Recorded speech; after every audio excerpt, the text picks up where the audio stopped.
Hey everyone, I'm going to show you the fastest way to sketch a rational function.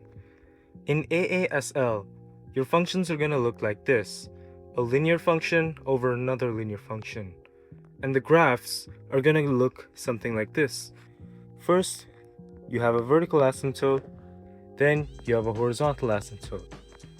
You're also going to have some intercepts with the axes, maybe one here and one here, and then a curve connecting the axes. Let's do an example function. F at x equals 3x minus 3 over x plus 2.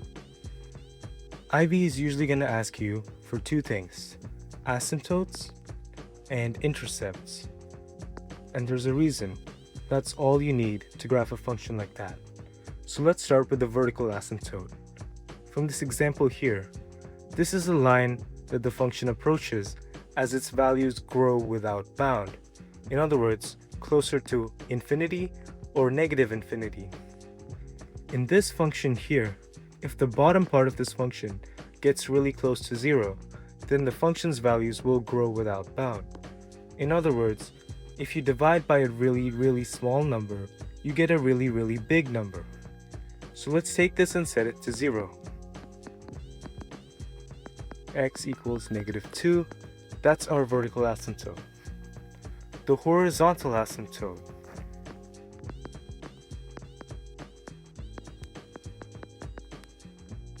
The horizontal asymptote, this is the line that the function approaches for very large x values. So if we take this function and we plug in a very big number, and we plug it in on the bottom too, you'll notice something. If you take this very big number and you add 2 to it, not much is going to change. You're still going to have a very big number. And the same for the -3. It's still going to be a very big number multiplied by 3. So for very big numbers specifically, we're going to cancel these out. For very big numbers, the function approaches this line y equals 3.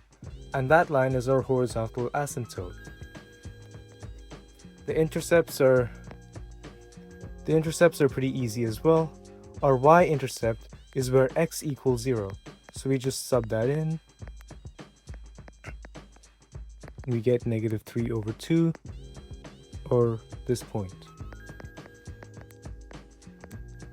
And our x-intercept is when y equals 0. So if we just multiply both sides of the function by this,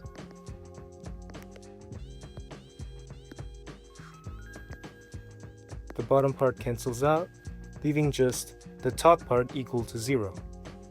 We move this 3 to the other side, 3 equals 3x, divide both sides by 3 to get x equals 1. And now we can just go on to sketch the function. First, drawing the axes, y and x. Next, let's draw our asymptotes. So we had a horizontal asymptote, y equals 3, and a vertical asymptote, x equals -2. Next, let's add on our intercepts. We had one at 1, and another at -3 on 2. We're going to have a curve connecting these two, and then let's make our curve approach the asymptotes. That's one part done, and the other part is going to be in the opposite quadrant.